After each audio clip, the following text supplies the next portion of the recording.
this video, we won't be talking about what makes you money from home because all of us know what can make you money from home. We're gonna talk about the skills you need to develop in order to be successful on these jobs. If that sounds like something that you wanna watch, just keep going. Actually, before we start talking about whatever we're gonna start talking about, I want to tell you that 2 skills are necessary for every single one of these jobs. Any of these jobs, you're gonna need these 2 skills, and they are persistence and constant learning. If you don't have these skills, just never mind about it. It's not because you're good at something that you're gonna make money from day one and you're gonna be successful in this from day one. So it takes persistence in order to be good at these jobs. It takes persistence in order to have a lot of clients, and it takes constant learning to improve your work, and it takes constant learning to get better at things. So that's why you need these 2 skills. If you're thinking about quitting your job and starting one of these that we're going to talk about, it's not going to work because you're not going to start making money from day 1 or probably day 150. It takes time.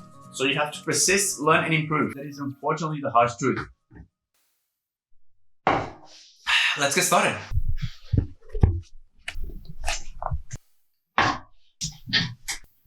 So here's how we're gonna go through this, guys. I am gonna talk about the job that we're gonna do. I'm gonna talk about the skills you need for these jobs, and then we're gonna come to the computer and we're gonna see how much these jobs can actually get paid, because they can vary a lot depending on the services you offer and depending how long you've been around. That's why persistent and constant learning are important. And then what we're gonna do, we're gonna get 2 freelance websites here, and they are Fiverr and Upwork. We're gonna come to these websites and we're gonna see how much people get paid on average. So we're gonna probably get one that gets paid less and the one who gets paid more, and we're gonna try to make an average about how much you can get paid. Okay, that's what we're gonna do. Number 1 is gonna be audio and video editing. Audio and video editing, and I'm gonna be a bit more specific. Let's talk about Adobe Creative Cloud, which is probably the one that people like the most and the most famous one. In order to be successful in being a good video and audio editor in Adobe Creative Cloud, you have to, of course, know Adobe Audition for audio, and video, you're gonna be Adobe Premiere. And if you wanna be a bit more advanced and you wanna start offering more services and charging more, you can also do After Effects. So you're gonna be doing special effects.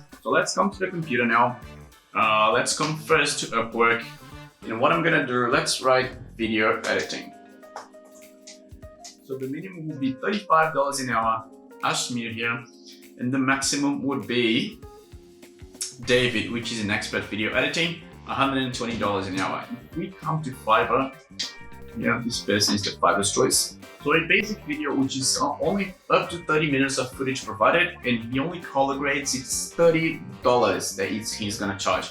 I've got a friend who does video and audio editing, and he told me that in the beginning he used to get about 5 or 6 orders a day for a basic one. So if you would be charging $29, 5 or 6 a day, you'll be making $100, $120 in one day.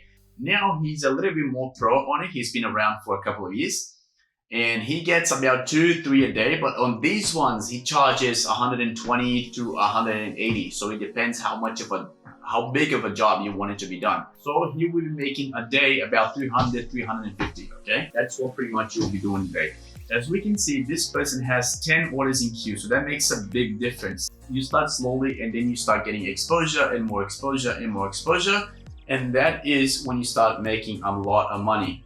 The second one we're going to talk about is social media management. But guys, I'm talking about actual social media management. It's not because you know how to make a grid look nice that you're going to know how to manage a third-party social media professionally, okay? So keep that in mind. Here are the skills we're going to need in order to be a good social media management. The 4 basic ones, and they are pretty logic, is you have to know how to take pictures. Of course, you have to know how to edit these pictures. Of course, you have to know how to write subtitles. Of course. And you have to know how to do content strategy. You have to know these 4 things basically if you want to be a good social media manager. Once you start moving up the ladder and you start becoming a good social media manager, what you have to do is you have to learn about branding, okay? Think about it like this. There's a company that has, let's say, 50 employees. 50 employees is already quite a medium to big company. They're going to look for someone very professional when it comes to social media manager. So you have to understand how the company wants to operate, how the company wants to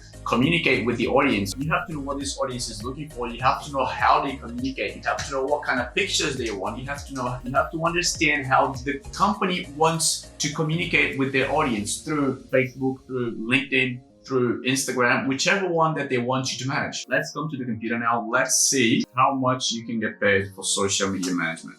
If we come to Fiverr, let's look for a verified person who manages social media. Let's look at this person here. I'll be your social media manager. So this person is going to offer us 10 posts on 3 days. This person is going to create content for us, and they're going to provide a consultation for us. This person is going to deliver 100 posts for us. He's going to manage the account for 30 days, and they're going to evaluate the channel. They're going to schedule posts. They're going to give you an action plan. So the same thing, but on a bigger way. As we can see here, this person has 44 orders in queue. So 44 people are waiting for this person to finish a job and then get started on another one. I would say that these are very basic ones, and when you start managing for companies, and when you start getting contracts, and when you start getting in long-term relationships with companies, you can make very, very good money. The third one that we're going to talk about is copywriting. If you think it's easy to be a good copywriter, you are 100% right. It's just not easy to be a great copywriter. The skills we're going to need to be a great copywriter, or at least a good one, is logically writing. You have to be at least good on structuring your text and knowing how to choose your words. You have to be good on SEO. It's really, really important for you to know SEO, exactly because people who hire you want your text to rank on search engines. And that's why it's also really important to research your competition and the words that you're going to be going against. It's really important for you to understand the audience, because it's the same thing in social media management. Okay, guys, we have to know the audience that we are going against. How can we serve them better? How can we communicate with them better? How can we be more effective on making them hearing us? Okay. And if we come to Fiverr, let's take a look. Fiverr's choice is the one that we're looking for. This person is charging $141 for a basic copywriter, up to 150 words on 2 focus words and competitor research. So focus words is what we're talking about, which words we want this text to rank for, right? 150 words, so this is a very basic. This is going to be maybe a product description or something like that, but it cannot be a big article. So the fourth one we're going to talk about is going to be how to sell on Amazon FBA. Probably most of us or all of us have heard that you can sell on Amazon FBA and you can make a ton of money. It can be true in some cases, but in some cases you can also make zero or lose money. It happens. So the skills we have to learn in order to be good on Amazon FBA is we're gonna have to learn SEO, because SEO matters a bit when it comes to Amazon Marketplace. We're gonna have to learn how to take good pictures, and that is probably the most important thing. It's not simply because you bought the product on bulk from Alibaba and then you ship to an Amazon warehouse and you take the pictures out of Alibaba. You're gonna buy the product, and you actually have to take good pictures in order to be successful on this product. Pictures are one of the most important things when it comes to e-commerce. So if you're not selling on Amazon FBA, maybe that's why. Knowing how to find good products and testing them. There are several ways that you can find products that are starting to trend on Amazon FBA, on any other website. Probably the biggest secret when it comes to Amazon FBA is be one of the first people who introduce a product. So you have to learn how you can detect a trend on Amazon FBA or the internet in general. Once you detect the trend, you have to look for the product that is actually selling. You have to look how many people are already selling. You have to look if it's actually worth it for you to make an investment, because it's not cheap to sell on Amazon FBA. Ideally, you're gonna buy the product bulk from Alibaba, or you're gonna manufacture your own product. Whatever you're gonna do, it's not cheap. So be aware if there is not enough sellers on the market already, because it makes no sense for you to start selling something that has already good products on Amazon FBA, that has already ranked products on Amazon FBA. The pay on Amazon FBA is gonna vary from no money that you're gonna make in daily, which is probably gonna be the truth in the beginning, to thousands of dollars that you're gonna make daily. And this is gonna vary according to the margin that you have in your products, how many products you have, how is your product being ranked on the Amazon FBA search engine. All of this is gonna come into account. So that is why it's really, really important for you to optimize every single factor when it comes to your product listing. Okay, the fifth one that we're going to talk about is drop shipping. If you want to be a good drop shipper, you're going to have to open your wallet, okay? All of us have heard that Someone on the internet that is targeting you on their Facebook ads. Oh, I started with zero money down. I started with nothing, and it's 30 days later, and I've already made 100,000. These kind of things don't happen. It doesn't work. Even if you do not manufacture your product, which is the drop shipping case, and most companies' case, most companies don't manufacture their own products, they have suppliers. It doesn't mean that you cannot buy the product and take nice pictures, write good product specification, and all these things. Don't think that it's from one week to the other one that you're gonna be like, oh, where's my money? If you wanna be a good drop shipper, you're gonna have to know how to structure your website. That's number one. You're gonna have to know how to structure your collections. You're gonna have to know the pages that you need. You're gonna have to have a privacy policy, a shipping policy, all these things. So it's really important that you know how to structure your website, how you structure your collections. How can a person who comes into your website for the first time is gonna know where a product is? As I said before, product image is probably the most important thing when it comes to selling on your website. You have a drop shipping and you got the images from AliExpress and you're not selling and you're asking, oh, where's my money? That's probably why. Buy the product, take good pictures, try to take artistic pictures, put yourself on the customer's mind. Oh, would I buy that? If I were a customer, would I buy that? That's what you have to think about. Something else really important for dropshipping is digital marketing. Since you are in e-commerce, the way you're going to be marketing your products is throughout digital marketing. So you have to know how to do Facebook ads, you have to know how to do Google ads, you have to know how to advertise on YouTube. You also have to know how to write. As we saw on the copywriting, that person makes a lot of money simply by writing product descriptions, and that's how big it is. So if you don't want to outsource a good copywriter and you don't want to spend money with that, do yourself. So it's really good to know how to do good copywriting and how you can rank words on Google. That's really important. The sixth one would be branding. No one wants to go to an e-commerce store that has no identity, that has simply images thrown there. So it's really important for you to know how you brand your store. Everything contributes to your company's image, to your e-commerce image. Okay, so learning how to brand your e-commerce becomes very important. Once you become a bit more advanced, then you can learn how to code. Sometimes if you want to do something that is a little bit different, let's say you got a Shopify store and Shopify doesn't really offer what you want, you're gonna have to learn how to code or outsource someone who knows how to code. You're gonna have to learn how to do graphic designs or outsource someone who does graphic design. And you're gonna wanna learn how to do video editing. When it comes to paid, dropshipping is gonna be very similar to Amazon FBA. Of course, like it's gonna depend. There's a lot of factors that's gonna be involved. On dropshipping, you're gonna have a greater margin on your product, but on Amazon FBA, you're gonna have way more traffic. In every way, it depends. It's the same thing at Amazon FBA. You can either make no money or lose money, or you can make thousands of dollars daily, as a lot of people do. So it's going to depend a lot. The sixth one that we're going to talk about is e-commerce consultant. E-commerce consultant is something that it takes a bit more experience. Usually you're going to have to prove people that you actually know something about e-commerce, that you actually manage to be good at it. So I would say it's something that it's a bit more advanced. It's not something that you can actually start from scratch.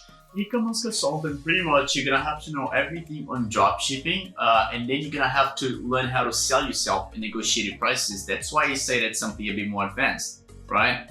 But anyway, let's look here on Fiverr and see what we can find on e-commerce consultancy. As we can see, guys, most people who do e-commerce, they also do digital marketing, they do Google ads, they do email marketing. So it's something, as I said, that takes a little bit more time to be actually good at it, and to make a very good, let's say, and to make a very solid clientele. But it's also something that pays off big time. If you're a good e-commerce consultant and you have a very solid clientele and long-term contracts, you make a ton of money. So we see here, Christopher does Google Ads, AdWords Specialist, Search and Social Media Marketing Consultant. So that's a very broad range of services, and he charges $125 an hour. Bridget charges $95 an hour, Scott $50, $32. And by the way, as you can see here, John, he's a Magento expert. So he focuses his consultancy a bit more to people who have their business in Magento platform. Magento, if you don't know, is kind of like a Spotify. So you can focus on Spotify, you can focus on WordPress. There's a lot of things. You can break down e-commerce consultancy in very different ways. There's a very broad range of services that you can offer in the middle. So as we can see, people do charge more for being consultants, okay? Scott here is a funnel builder and strategist consultant. So he charges $50 an hour. The second one that we're gonna talk about is developer. And guys, developer is something that you actually have to put in the time, okay? It's not easy for you to be a good developer. It doesn't take months, it's gonna take years for you to be a good developer and for you to build apps or websites from scratch. So don't become a developer if you're not willing to actually put in the time to learn. Let's see how much a developer earns here. Let's put app developer. So app developer on Upwork, so $75 an hour, $95 an hour, $75 an hour, $85 an hour. So as we can see, these people are all app developers. You know, people for Rena, he focuses on iOS developing. So if you want to be an app developer, I would recommend you to focus on maybe two, maybe three languages maximum, and actually be willing to learn these languages and have a very solid understanding on them. If I am the client, I will look for someone who has 100% job success on this one, even more than anything else, because this will be the base of my whatever I want to make. If I want to make an app and I want to monetize it, I want to make a company around this app, the app has to be perfect. So you have to look for someone who is solid, a very good developer. The next one that we're going to talk about is something very different because it's not on the computer. We're talking about home jobs, not a job that has to be made on the computer. And that is why the next one, you're going to be a home baker or a chef. Home baker and chef, it's of course you're going to have to know how to cook. Home baker or a caterer, however you want to say, something that it may take a bit more time because you might have a few bureaucracies in order to make it work. Then you're going to have to call someone like a government-owned entity to evaluate your place, to see if it's well suited in order for you to run your business. But besides that, what we would need to run a successful catering business is you're gonna have to learn how to advertise yourself and you need to know how to do very good network. Catering is all about, you know someone and this person is gonna have a party for their friends and they're gonna get you catering. And then if it's actually good, they're gonna tell their friends, oh, my friend is actually a caterer. So it's very network-like. You're not gonna use a lot of digital marketing, for example. You may use when you start growing a little bit. Between most basic level, I would recommend you to invest a lot in your network and in the quality of your food, right? Because look, you can be the sweetest person in the world. You can be amazing. You can be your best friend. But if your best friend doesn't like your food, he's not gonna recommend you. He's gonna say, yeah, he's my best friend, but honestly, like the food is not that good. Okay, so focus on networking and the quality of your food. Okay, the ninth one is Translator, and Translator is one of the best ones to start with because you don't need a lot of technical knowledge. Besides, you're gonna have to learn languages. But from these ones that we're talking about, if you know quite a few languages, you know, maybe you know 3, 4 or more languages, it's worth to look into because to be a translator, you just have to know how to speak the languages and actually transcribe for a different language. So if we come here to Upwork, how much money translators can actually make? $30 an hour, $35 an hour, $30 an hour. Translator is something that you're not going to be able to scale a lot more. You're not going to be able to charge a lot of money for your job. It's more about how fast you translate and how many languages you actually speak in order to get more jobs. Because there's no such thing as, I'm an amazing translator, I'm going to do a unique job. As we can see here, people charge 27, 28, 35, 50. So you're going to make, let's say on average, $30 to $50 an hour. Profession number 10 is this one. Exactly what we're doing here. Being a YouTuber. I am not talking being a YouTuber is just making goofy videos, being in front of a camera exactly like I'm doing here. Post your video and hope for people to watch it and that you get discovered. That's not how it works. You have to carefully craft your content. You have to know what people are looking for. You have to know which audience you want to target. All these things are really, really important. If you want to get started on YouTube or if you like YouTube and you think it's something that you would like to make money with, you're gonna have to learn how to edit your video and audio, right? So that is basic and it's really important. You guys have no idea how much your editing and the quality of your audio actually influences on how good your video is. It's good if you learn a bit of filmmaking to add a little bit of a cinematic touch to your videos. Content strategy is also really, really important when you're making YouTube. And that is why it's really, really important for you to plan your content. Another thing very important, guys, is time management when it comes to YouTube. From the moment that you have a content idea, to the research that you're gonna do, to the script that you're gonna make, to the recording, to the edit, to all the cuts that you're gonna make, and then you make the thumbnail, and then you research how you can actually rate the video higher. So that's why it becomes really important for you to make the most out of your time and post more videos, be more efficient on your editing or whatever it is. And this is something you have to figure out how you are gonna make it work for you. I wanna emphasize this again, persistence is especially important for a YouTube channel because it takes time to be to get known. It takes time to have thousands of subscribers. It's not from one time to the other. Especially on a YouTube channel, I recommend you only start a YouTube channel if you're willing to be persistent, put in time, learn, and improve.